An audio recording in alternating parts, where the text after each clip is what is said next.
साथियों को नमो बुद्धाय, जय भीम। साथियों, आज मैं गाजियाबाद के अंदर हूँ। सम्मान एक अधिकार के जो चैनल है उसके अंदर एक ऐसी शख्सियत से मैं आपको रूबरू कराऊंगा जो NRI हैं, दुबई के अंदर रहती हैं और दुबई से गाजियाबाद के अंदर आकर वो मेरठ मंडल की आज़ाद समाज पार्टी की अध्यक्ष हैं, महिला विंग की। बहुत तेज तर्रार जो है बोलने वाली है, तो जिनका नाम है शैलजा मैडम। तो मैम, स्वागत है आपका सम्मान एक अधिकार में। बहुत बहुत धन्यवाद आपको जी। मैं शैलजा हूँ और मैं NRI हूँ। बेसिकली बाहर ही रहती हूँ। अभी मैंने अपनी आर्मी ज्वाइन करी थी सबसे पहले, उसके बाद पार्टी का हिस्सा बनी हूँ मैं और अभी उम्मीद करती हूँ कि पार्टी में मेरा कुछ योगदान होगा। इसी इरादे से मैं यहाँ पर आई हूँ। मैडम, आप दुबई में रहते हैं, दुबई में इंडिया में क्या फ़र्क समझती हैं? दुबई और इंडिया में हम बहुत ज़्यादा ज़मीन आसमान का अंतर है। अगर हम किसी भी स्तर पर देख लीजिए, वहाँ पर अगर हम आर्थिक स्तर से देखें तो उसका तो खैर कोई मुकाबला नहीं है, लेकिन सोच के स्तर पर वहाँ पर और यहाँ पर बहुत ही डिफरेंस है। जो मैं महसूस करती हूँ, वहाँ पर हमें इंसानियत के नाम पर वाकई में इंसानियत मिलती है, लेकिन भारत में जब मैं आती हूँ, यहाँ पर आने के बाद मुझे पूरा का पूरा एक भेदभाव वहीं से शुरू हो जाता है जब से मैं एयरपोर्ट से नीचे उतरती हूँ। और उस भेदभाव को देखते हुए तकलीफ़ होती है कि अगर मैं अपना लाइफ स्टाइल एक ऐसी जगह पर बिता रही हूँ जहाँ पर कि इंसानियत के नाम पर कोई भेदभाव नहीं होता, तो मुझे पूरा हक है अपने भारत के उन नागरिकों को उस भेदभाव से मुक्त कराने का जिसके कि वो यहाँ पर शिकार हो रहे हैं। और इसी तरफ मेरा प्रयास है। आपकी जो फैमिली दुबई में सेटल हो चुकी है पूरी? हम लोग पिछले 15-20 साल से दुबई में ही हैं। मेरे बच्चों की भी अपब्रिंगिंग वही हुई है। मेरे हस्बैंड अभी भी वहीं पर वर्किंग है, लेकिन मैं यहाँ पर इंडिया में रह के अपनी कम्युनिटी के लिए, अपने लोगों के लिए कुछ काम करना चाहती हूँ। इसलिए मैंने डिसाइड किया है कि मैं यहीं पर रहूँगी जब तक जितना मुझसे हो सकता है। आपके बच्चे कितने? मेरे 2 बच्चे हैं। बेटा मेरा बड़ा है और बेटी मेरी छोटी है। दोनों वर्किंग हैं, अपनी अपनी जगह सेटल है। आपके हस्बैंड क्या काम जॉब करते हैं? मेरे हस्बैंड एक प्राइवेट कंपनी है, ऑटोमोबाइल्स कंपनी, उसमें हेड है। जी। आपने शिक्षा कहाँ तक है? मैं साइंस ग्रेजुएट हूँ और उसके अलावा मैं बहुत सारे स्पोर्ट्स में भी रही हूँ। टेबल टेनिस मेरा मेन स्पोर्ट्स है और स्विमिंग मेरा मेन स्पोर्ट्स है। उसके अलावा मुझे पढ़ने का बहुत शौक़ है। पहले मैं बहुत कुछ पढ़ती थी, क्योंकि मुझे लगता था कि स्टडीज़ के नाम पे जो हमें सब्जेक्ट पढ़ाए जाते हैं स्कूल में, कॉलेजेस में, वही काफ़ी होते हैं। लेकिन जब मैंने अपनी स्टडीज़ कंप्लीट कर ली और उसके बाद मैंने देखा कि नहीं, इसके अलावा भी हमें अपने समाज को देने के लिए कुछ और सब्जेक्ट्स को पढ़ना चाहिए। Then I started reading sociology and politics. ये मेरे सब्जेक्ट कभी नहीं रहे, लेकिन इंटरेस्टिंगली मैंने इनको पढ़ना शुरू किया है। आप एक NRI हैं, तो यहाँ इंडिया में कहाँ से हैं? मैं इंडिया में मुरादाबाद से हूँ, लेकिन जो मेरा बर्थ प्लेस है वो बिजनौर में एक छोटा सा कस्बा है, नगीना, वहाँ वो है। मैम, कुछ सवाल हैं आपसे। पढ़ी लिखी हैं आप, कुछ टॉपिक पे सम्मान एक अधिकार जगह जगह जो हमारे पढ़े लिखे समाज के व्यक्ति हैं उनसे एक चर्चा करते रहते हैं हम लोग, क्योंकि हम सोशल वर्कर हैं। तो आप बाबा साहब डॉक्टर अम्बेडकर को कितना फॉलो करते हैं? Babasaheb Ambedkar is the only person for me as a ideal, as a great leader. उनके जैसा मॉडर्न थिंकिंग वाला इंसान मैंने आज तक ना तो अपनी लाइफ में देखा है और ना ही अभी तक मुझे कोई मिला है। वो उस टाइम के हैं जिस टाइम में हम लोगों के पास सोचने के लिए केवल 2-4 चीज़ें हुआ करती थी। उन 2-4 चीज़ों में केवल ये आता है कि हमारा सर्वाइवल क्या हो और हम अपने सोसाइटी में क्या स्टैंड करें। लेकिन उन सब से ऊपर उठकर बाबा साहब की जो सोच है वो इतनी महान है कि उन्होंने इन सब चीज़ों से अलग हट के जो अधिकार हमारे हिडन हैं, जो छुपे हुए और हमें पता भी नहीं कि वो अधिकार है, उन्होंने उन अधिकारों को लाने का काम किया। उन अधिकारों को हमें समझाने का काम किया, बताने का काम किया कि ये हमारे अधिकार हैं और इन्हें हमें लेना है। अदरवाइज़ ये होता था कि हम लोग उन चीज़ों को मानसिक गुलामी की वजह से उस चीज़ को हमने अपनी नियति समझ लिया था। उस नियति को बताया हमें डॉक्टर साहब, बाबा साहब अम्बेडकर ने कि वो हमारी नियति नहीं है, वो हमारी मानसिक गुलामी है जिसे हम लोग फॉलो कर रहे हैं शुरू से। उन्होंने हमें इस चीज़ का एहसास दिलाया कि हम कितने बड़े गुलाम हो चुके हैं, नॉट ओनली इकोनॉमिकली, हम लोग फिजिकली तो हैं ही गुलाम, लेकिन हम लोग मेंटली गुलाम हो चुके हैं। हम उस चीज़ से बाहर निकलने की कोशिश नहीं करना चाहते। अगर हमारे घर में 2 कमरे हैं तो हम ये सोच लेते हैं कि हम लोग 2 कमरों के ही लायक हैं। बाबा साहब ने बताया कि हम 2 कमरों के लायक नहीं, हम एक पूरे बंगलों के लायक हैं, और वो बंगलो लेना हमारा जन्म सिद्ध अधिकार है। ये अधिकार हमें पहले नहीं पता होता था, हम जी हुजूरी करते थे। इसलिए मैं बाबा साहब को मानती हूँ क्योंकि वो आर्किटेक्ट है मॉडर्न इंडिया के, और उस मॉडर्न इंडिया के जहाँ पे डिस्क्रिमिनेशन इस बेसिस पे नहीं है कि वो जेंडर में कौन है, या इस बेसिस पे नहीं है कि वो कास्ट में कौन है। उन्होंने इक्वालिटी का वो डेफिनेशंस हमें शो करी है, जो डेफिनेशन आज तक कितने भी बड़े बड़े थिंकर्स हुए हैं, कितने भी बड़े बड़े हमारे विचारक हुए, उन्होंने नहीं करी। जो उन्होंने महिलाओं के लिए काम किया, वो महिला, उन्होंने कभी भी ये नहीं कहा कि वो दलित महिला है, वो या स्वर्ण महिला है। उन्होंने हर एक उस महिला के लिए काम किया जो घर में रहकर अपने अधिकारों से वंचित है, और आज हमें इस चीज़ का शुक्रगुजार होना चाहिए। मैं उन स्वर्णवादी महिलाओं से भी कहूँगी जो पूजा किसी और की करती है, उन्हें बाबा साहब की पूजा करनी चाहिए। क्यों? क्योंकि घर से बाहर निकलकर पढ़ाई करने का, उसके बाद उस पढ़ाई का सहारा लेकर नौकरी करने का जो हक है वो बाबा साहब ने दिलाया। बाबा साहब डॉक्टर अम्बेडकर कहते हैं कि मैं पूजने की चीज़ नहीं हूँ, मुझे किताबों में ढूंढी है, किताबों में पढ़ी है। तो मैं आपसे ये जानना चाहता हूँ कि बाबा साहब, आप दुबई में जा चुकी हैं, आप सेटल हो चुकी हैं, सब कुछ हो चुकी हैं, लेकिन वो जो गांव के अंदर महिलाएं बैठी हैं, जो बच्चे अनपढ़ हैं हमारे, उनके लिए पे बैक टू सोसाइटी क्या है आपके पास? आपने बहुत अच्छा सवाल किया ये कि मुझ जैसे लोग बहुत हैं हमारी सोसाइटी में, हमारी कम्युनिटी में। मैं उन सब लोगों से, मेरी शिकायत है, एक्चुअली दरखास्त नहीं कहूँगी मैं, ना ही मेरा निवेदन है उनसे, मेरी उन लोगों से केवल एक शिकायत है।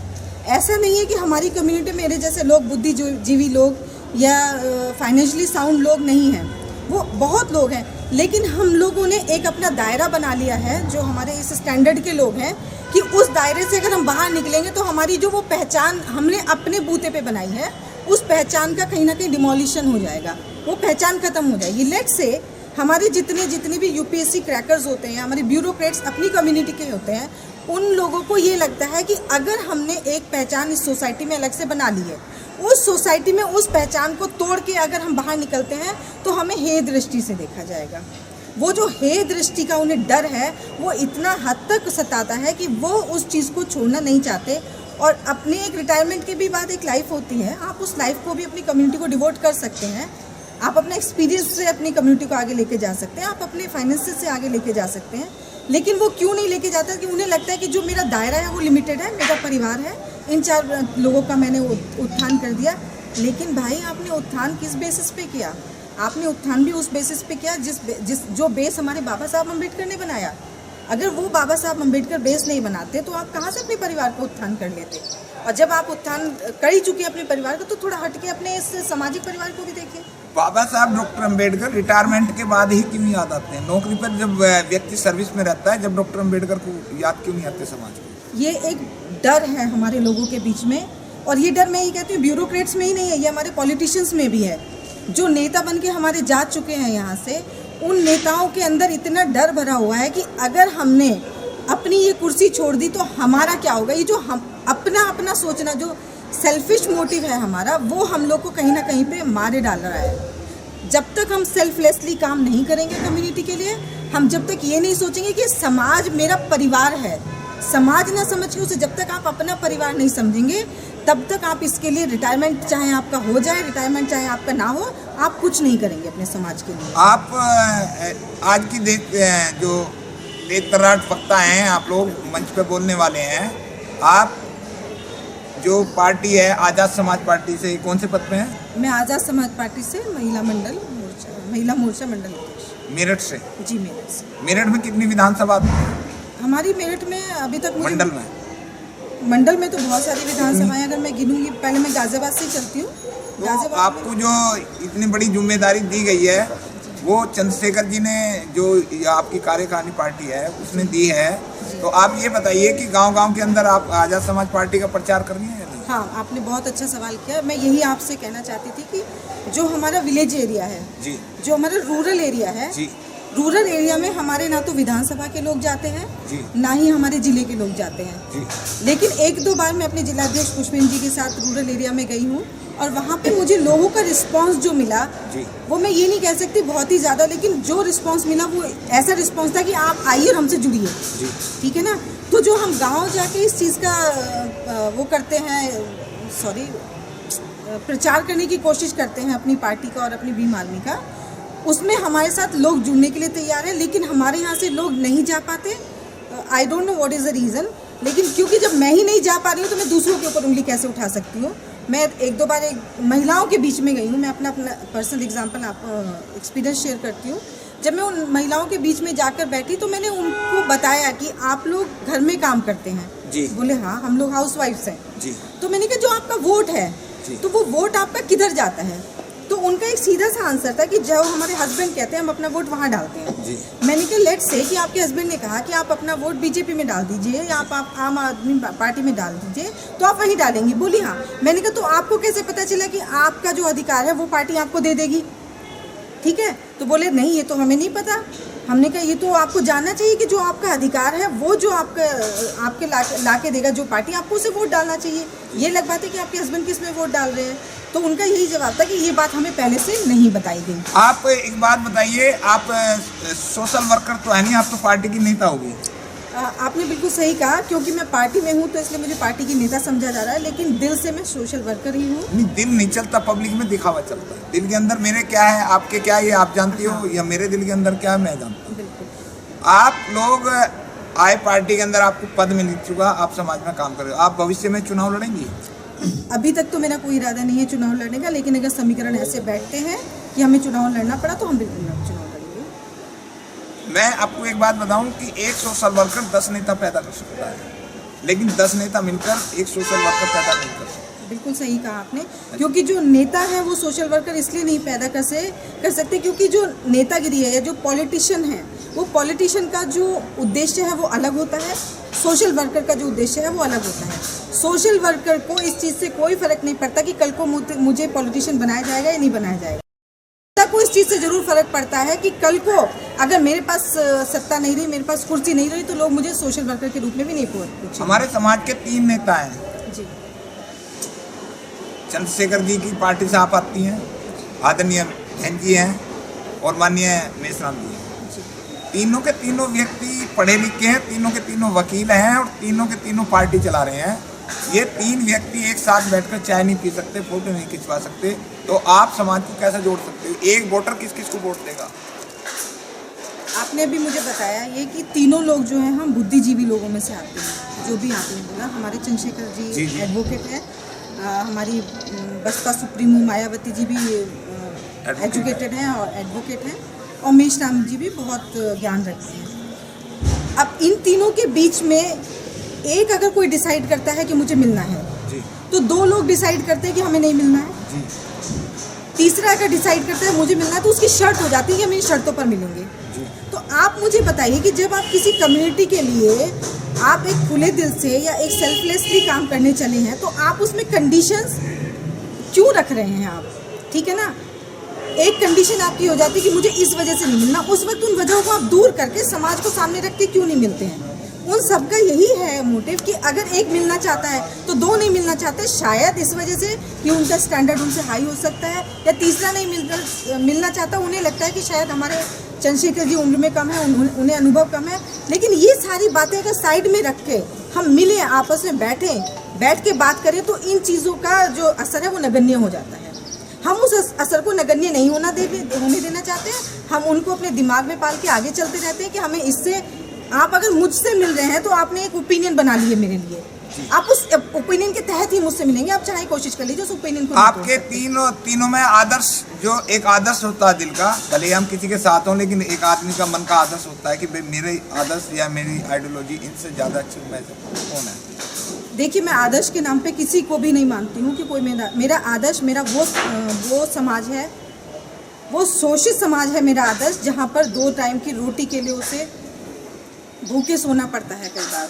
मेरा आदर्श मेरी वो बच्ची है जिसके पास सिक्योरिटी के नाम पे ना तो घर होता है, वो सड़कों पे सोती है और रात में उसके साथ हवस के दरिंदे पता नहीं क्या क्या के। मेरी वो छोटी बच्ची जिसकी उम्र भी अभी इतनी नहीं हुई कि उसे ये पता चले कि मेरे लिए फ्रॉक पहनना ज़रूरी है, मेरे लिए सूट पहनना ज़रूरी है। मेरे लिए आदर्श हर वो बुजुर्ग है जो अपने घर में दवाइयों के लिए तड़प तड़प के मर जाता है। मेरे आदर्श ये हैं। ये सब तो काम उन्हीं आदर्शों पे कर रहे हैं। तो आदर्श के नाम पे अगर आप एक किसी चेहरे को लेके आते हैं तो मुझे नहीं लगता वो किसी भी चीज़ का समाधान आपको दे पाएगा। आदर्श आप उन चीज़ को मान के लगिए जिनके लिए आप काम कर रहे हैं। आदर्श मानिए आप उस बच्ची को जो बच्ची कुछ करना चाहती है और घर से उसको निकलने नहीं दिया जाता। इस देश में 1% गुज्जर नहीं है, 5% जाट हैं और ब्राह्मण 5% हैं, ठाकुर 3% हैं, बनिया 3%, यानी कि देश की तमाम जातियाँ। हमारी एससी जाति के बराबर में कोई भी पार्टी नहीं है। ओबीसी के 3 नेता हैं, जयंत चौधरी, अखिलेश यादव और कई लोग हैं। तो चंद्रशेखर जी ने उनसे गठबंधन बरकरार रहेगा या टूटेगा? अभी निकाय चुनाव आ रहे हैं। हाँ, हमारे निकाय चुनाव आ रहे हैं तो हमारे चंद्रशेखर जी ने गठबंधन कभी भी ये सोच के नहीं किया कि मुझे किसी एक पर्टिकुलर पार्टी को समर्थन देना है, एक पर्टिकुलर पार्टी को समर्थन नहीं देना है। चंद्रशेखर जी ने अपने उन उसूलों के नाम पे गठबंधन दिया है कि जो मेरे उसूल हैं वो दोनों उसूल मेरे, जो भी उनके उसूल हैं वो उन दोनों पार्टियों के साथ मेरे पूरे हो रहे हैं या नहीं। वो बिल्कुल भी बायस नहीं है किसी भी इस चीज़ के लिए कि भाई कल को कोई पार्टी आ जाती है और मुझसे कहती है कि मेरी ये शर्त है और आप मुझे गठबंधन दो, तो वो इस बात में नहीं जाएंगे, इस बात के लिए एग्री नहीं करेंगे। उनके कुछ अपने उसूल हैं, उन उसूलों पे वो चलते हैं और उन उसूलों को जहाँ पर वो सही पाते हैं वहीं की तरफ वो रुख करते हैं। आगामी भविष्य के लिए चलते आगामी जो भविष्य है इसमें पे बैक टू सोसाइटी आप स्वयं क्या देंगी महिलाओं को? आपने जो ये सवाल किया है कि मैं अपनी महिलाओं को क्या दूंगी, यहाँ पर मैं केवल अपनी महिलाओं को नहीं, अपने उन सभी यूथ को जो हमारा युवा है, मेरे सभी बुजुर्ग जो आज अपनी दवाइयों के लिए मोहताज हैं, एक छोटे से घर के लिए मोहताज हैं, मेरी वो सभी बच्चियाँ जो असुरक्षा की भावना से घर से बाहर नहीं निकल पाती हैं, मेरे वो सभी नौजवान जो मेहनत कर रहे हैं, संघर्ष कर रहे हैं, उन सभी को मैं वो सब कुछ देना चाहती हूँ जो मुझे मिला है, जो मेरी इस कम्युनिटी ने मुझे दिया है, जो मेरे जो बाबा साहब अम्बेडकर हैं उनकी टीचिंग्स की वजह से मिला है मुझे, गौतम बुद्धा की जो हमारी ह्यूमैनिटी वाली जो स्पिरिचुअलिटी वाली टीचिंग्स है उनसे मिला, वो सब कुछ मैं उन सबको देना चाहती हूँ जो मुझे मिला है, वो भले से उसका कोई नाम ना हो। बहुत बहुत धन्यवाद, आपने सम्मानित अधिकार को टाइम दिया। ये थी हमारे साथ शैलजा मैडम NRI और आज ये मेरठ मंडल के अंदर काम कर रही हैं आदर्श समाज पार्टी से, तो आप सब लोग इनसे जुड़ सकते हैं।